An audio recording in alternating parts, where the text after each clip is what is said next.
Welcome to the Cabral Concept, where board-certified naturopath and integrative health practitioner Dr. Stephen Cabral shares how he was diagnosed at the age of 17 with a life-altering illness and given no hope for recovery. It was only after studying and traveling all over the world did he discover how to combine ancient Ayurvedic healing practices with state-of-the-art naturopathic and functional medicine to fully rebalance the body and re-energize it with life. It's time to discover how to get well, lose weight, and finally feel alive again. And now, here's your host, Dr. Stephen Cabral. Hi, everyone, and welcome back to our weekend Cabral House Calls. Looking forward to answering your questions like we do each and every weekend, getting about a dozen questions in. Yesterday, we answered genetic questions, detox questions, headache questions, nighttime urination questions, all sorts of great health, wellness, weight loss answers over on episode 1737. Today will be episode 1738. If you want to read along with today's questions, head on over to stephencabral.com/1738. Excited to get started. Excited to answer our community's questions like we do each and every weekend. So without further ado, let's dive right into the show. All right. We're again on the phone here today, answering the questions, giving that iPad a little bit of a rest this week. So first question is coming in actually from Matt. Matt is asking, hello, Dr. Cabral. Thank you for all the information you make available for free. For the past decade, I've had dry patches on my skin, on my eyelids, or arms during the winter. Usually this clears up by the spring. This year it did not, and it only got worse during the summer, leading to general allergy diagnosis and then eczema. After 2 rounds of topical and oral steroids, I decided to try to find the root cause and an actual cure rather than treating the symptoms. I tried rudimentary food elimination plan, Whole30, but didn't see any improvement. Actually, just a further outbreak. My friend referred me to your podcast, and I just completed the Parasite Protocol, and I'm on day 5 of the CBO Protocol now. I've cut out all the histamine foods on the list, as well as listened to one of your other podcasts on skin issues. I've been taking Claritin for the past 7 years due to being allergic to our dog and dust and dander. We no longer have our pup, but I continue to take Claritin. I've listened to the 3 podcasts that you mentioned Claritin, but I did not hear anything specific to Claritin itself. If you were in my shoes, would you stop taking Claritin? I'm reading the rain barrel effect and wondering if it is contributing to my rain barrel. Thank you. All right. So just a disclaimer, as we always have to do, there's no treatment protocols provided on the show or any shows. There is no cures provided on the show, and we don't do diagnosis, right? So that's against FDA rules. What we do is we look for the underlying root causes, underlying root imbalances holding you back from achieving your wellness goals. Remember, you didn't get here by accident. There's always a reason why. You just haven't found that reason quite yet.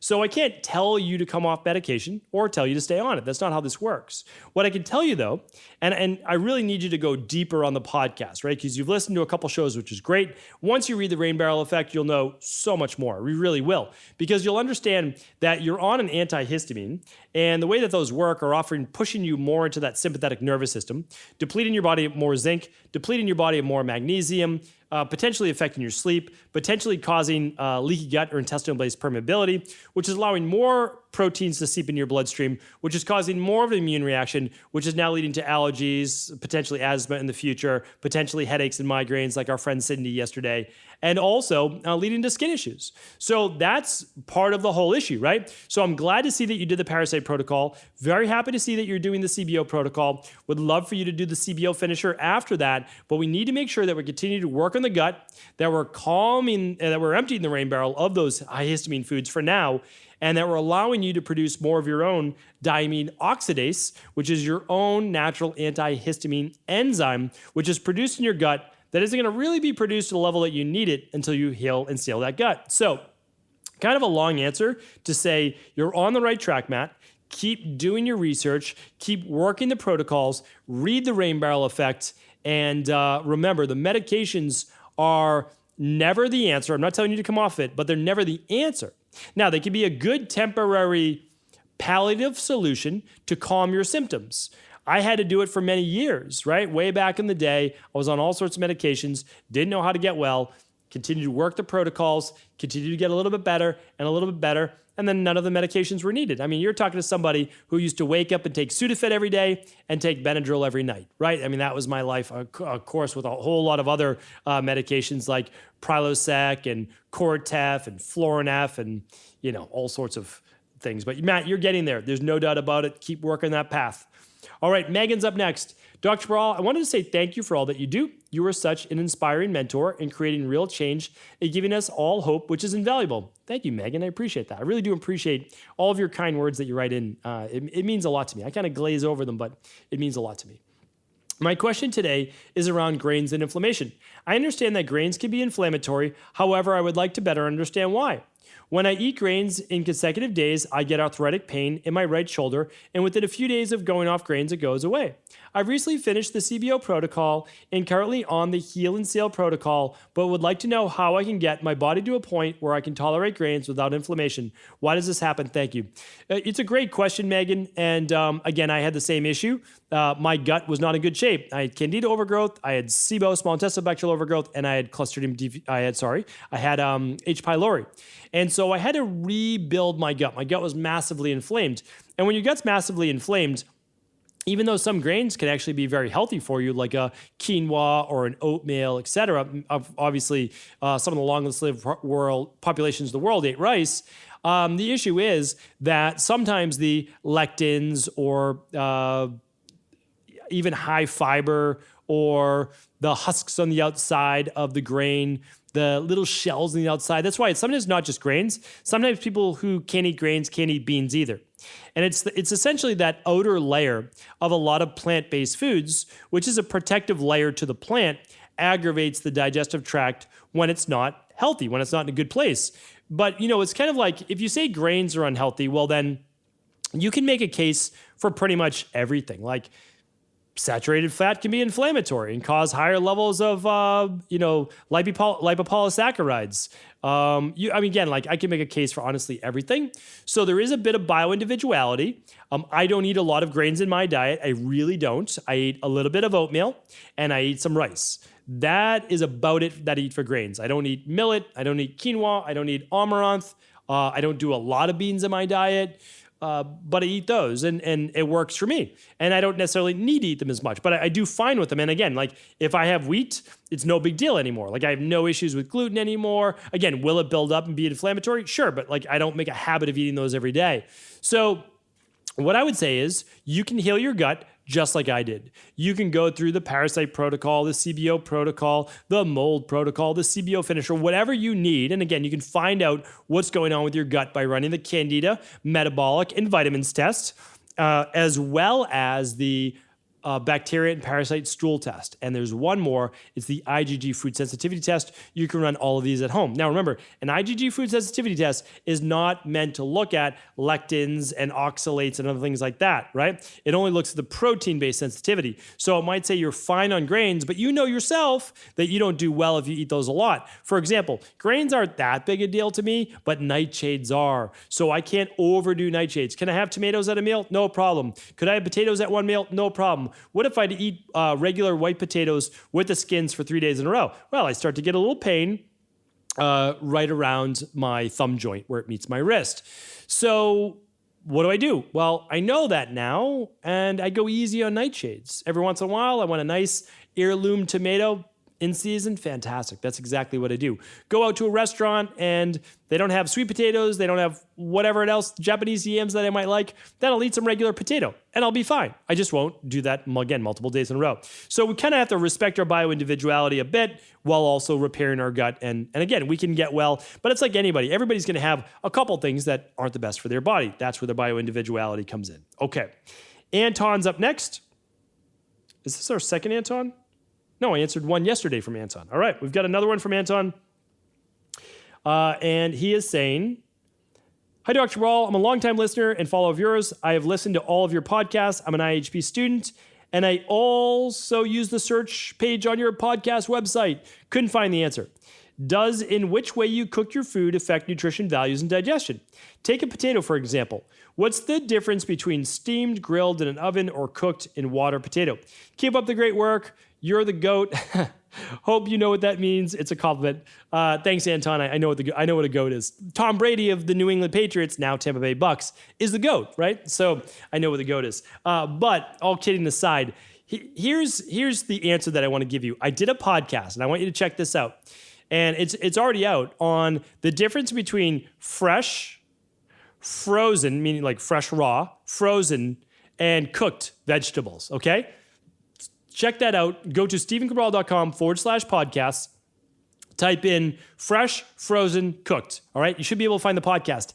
If you can't, ask the question at cabralsupportgroup.com, and Michelle or one of the great people in our group will direct you to that podcast, all right? But let me just share with you this. You're asking about steamed, grilled, oven, or cooked in water. There's not going to be a huge difference between cooked. I'm really talking about raw, frozen, like fresh, frozen, and cooked, all right? So there's a little bit of a difference. If you're talking about cooking in water, you can lose some of those nutrients into the water, so that's a possibility. The only other big difference between your cooking is high heat is typically never ideal for cooking food, especially since there can create more acrylamides on your food. High heat can create more charring, charcoal, acrylamides, which creates what's called advanced glycation end products in the body, and oxidative stress, reactive oxygen species. You don't want that. It's going to make you age faster, create more inflammation. All right, good question. Anton is up again. Hi, Dr. Cabral. Last question for today. I have a history of concussions, and for me, craniosacral therapy work by an osteopath has been terrific for changing my fight and flight into calmness and peacefulness. I couldn't find that you talked about it before. Would love to hear your opinion about it. Will continue to do it no matter what you say about it, though. Thanks again. You're the GOAT. Okay. Thanks, Anton. The GOAT's great. Fantastic. So, okay. So I love craniosacral therapy, and I've definitely talked about it before, and I've talked about it inside of IHP. Craniosacral therapy is a great add-on to a massage.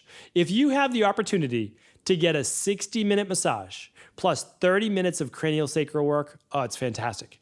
You can often feel the wave of cerebral spinal fluid move down your spine. You can almost, if a good practitioner, you kind of feel that energy, and they can make you almost feel weightless, which helps to then, just like Anton said, turn off the fight or flight and help with that state of what's called the parasympathetic nervous system, the PNS. Something else, Anton, that you might want to look into that could also be highly beneficial for you with that state of weightlessness is float tank therapy. And I've talked about that on a previous podcast as well. Craniosacral therapy, I can't believe you weren't able to find that on the search. I have to go search for that right now. I find it so hard to believe. Let's see if we can find that right now at stevencabral.com/podcasts. And inside of the search bar, I just want you to type in craniosacral. That's plenty. That's for sure. You should be able to find it. So craniosacral, and we'll see if what pops up. You're right. It did not pop up. Craniosacral. Hard to believe that it didn't pop up. All right. But it didn't. So you're right. So yes, I approve. I think craniosacral therapy is fantastic, and it's a great add-on to calming that fight or flight based process. Really happy to hear that you're working with a qualified osteopath with that. Okay. Well, good. Still lots of time. Mo's up next. Hi, Dr. Cabral. It's Mo again. I know Mo. Happy to see you again here today on the house calls. And again, thank you for all the comments on social media as well. People think that I don't read them. I read them. I can't respond to every single comment, but I absolutely read all of your YouTube comments, your Instagram comments for sure. All right. Mo says, today I'm reaching out in regards to my daughter. She's 3 years old, and I want some advice on a children's multivitamin, probiotic, and omega-3. Let's see. I do a small amount of the omega supplement from Equalife, and also give her the children's probiotic. Is this okay for her? Please recommend anything that you think that she needs.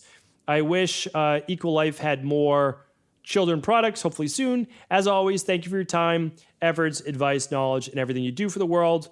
P.S. Some morning she sits with me, watches your new videos. Cheers, Mo. Thanks, Mo. Appreciate that. Happy to hear you and your daughter are doing well. Well, she's 3 years old, so she's actually getting right to the point where she could do a little bit of the daily nutritional support, a little bit of the daily fruit and vegetable blend, a little bit of the omega-3 liquid, and a little bit of the a quarter of a cap of the daily probiotic support. So the thing is, like, when we created our daily foundational protocols, we didn't really do it for necessarily adults or children, like it's what humans need. But for children, the dose is based on a 150-pound adult. Now, if you're 110 pounds, 120 pounds as an adult, you still take the 150-pound dosage, right? You still take the 100%. There's no doubt about that. But for a child below the age of, let's say, 16 years old, 14 to 16 years old, depends on maturation of the child, you want to do about the child's weight divided into 150. So let's just say your 3-year-old weighs 40 pounds, probably not 40 pounds. Let's say they weigh 30 pounds. So let's do some math on that. 30 pounds divided by 150 is 5, right? And so that equals what, 20%? So you would use 20% of the serving. That's about 25% of the serving, just a little bit less. So you're welcome to do that. She certainly doesn't even need that much at 3 years old, especially if she's eating a good, healthy diet. You're welcome to use a gummy if your child prefers a gummy instead for a multivitamin. Just make sure that there's no food dyes in it. Children can also use the children's liquid vitamin D at about 35 IUs per pound of body weight. That's over at Equa.life. What else? The omega-3, they can do a quarter of a teaspoon of the omega-3, or they can just eat fish. Like, again, if they're good eaters and you're serving them fish. So I don't think that we need to overdo it with children's vitamins, but my kids use the daily nutritional support, the omega-3. We put in the daily probiotic, and they're using zinc right now. They're using vitamin C right now. We use the Child Life vitamin C right now, and they use the vitamin D. And now that they're 6 and 8, they just get 1 drop of the adult vitamin C, which is the 1,000 IUs. So, Mo, hopefully that was helpful. I don't think that you should overdo it with children's vitamins, but of course they need a little support, just like all of us. All right, let's see. Next up is Anonymous. And Anonymous says, "Hi, Dr. Cabral. I'm a male in my mid-20s. I know I have gut issues and candida overgrowth. I've ordered the CBO Protocol and the CBO finisher. I will start it soon. I don't diagnose myself. It's not allowed on the Cabral concept, but I have literally 0 sex drive. My scrotum is literally hanging down and feels like I weigh, or feels like I'm 100 years old. Could candida overgrowth cause this situation, or are there other things I should rebalance in my body? This has been hard emotionally for me because I've had this issue for many years. It's not that fun to have no interest in dating when you're in your 20s, but I try to stay positive. One day it will get better. Thanks, Steven. You are my hero." Anonymous, happy to help with this. I understand, obviously, a sensitive issue, but you deserve a good, solid answer. So here's what I want to share with you is that yes, candida can absolutely play a part in this, but let me share with you why. It can be more of an issue of leaky gut or intestinal permeability, where your body for so many years has been allowing bacteria and proteins from the food that you eat to spill into your bloodstream. And that then is causing systemic inflammation. And it's really been wearing your body down and causing you to become inflamed. And as you're inflamed, it's really fatiguing and exhausting your body because your immune system is always on. Now, that's just one explanation. I do hope that you read the rain barrel effect, but it's my opinion that we need to get you on a good foundational protocol. So I'd love that you're doing the CBO protocol. And what I would also love you to do is the daily foundational protocol level 3. And I would also love you to do 1 scoop of the alkalizing vitamin C upon waking, 4 drops of the vitamin D, and the zinc picolinate at 25 milligrams. Now, would I like you to run at least the starter kit first? And the answer is yes.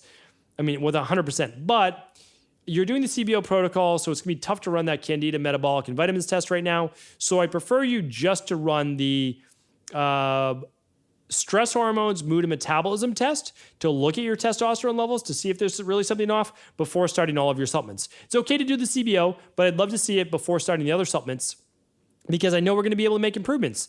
And I'd also like you to run the hair tissue mineral analysis called the Complete Minerals and Metals Test. The reason being, I just want to see if there's heavy metals in the body too.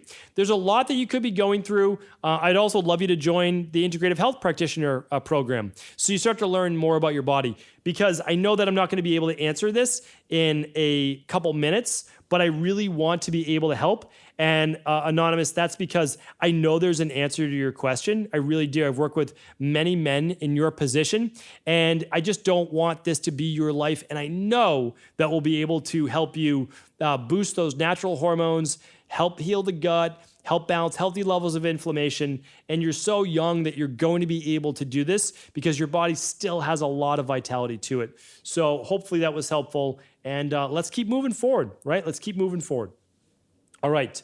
Well, it looks like that is our time for today. The time always flies by, at least for me. Thank you so much for tuning into another Cabral House Call. I truly appreciate you. I really do. Of course, if this house call was helpful, if any of the podcasts are helpful, please feel free to share them with anyone you believe they could serve. And don't forget, every single Monday is a Mindset and Motivation Monday, where we inspire each one of us to be better, to do more, to move forward in our life. Stay tuned. Coming up tomorrow. Take care, everyone. Have an amazing rest of the weekend. Ever wonder what the best sauna, blue blockers, sleep trackers, wake lights, salt lamps, or other health gadgets are? Or what about the top non-toxic mattresses, sheets, soaps, bath products, toothpaste, and cookware? Or would you like to know the cleanest choices for hemp parts, meal delivery services, supplements, and much more? I personally curated, researched, and now created a resource page of all of my top picks that continues to grow each week. These are the exact products I use in my own life, with my family, in my private practice, and they're the ones I trust. To find out all of my up-to-date recommendations and all the details, simply head on over to stevencabral.com/resources.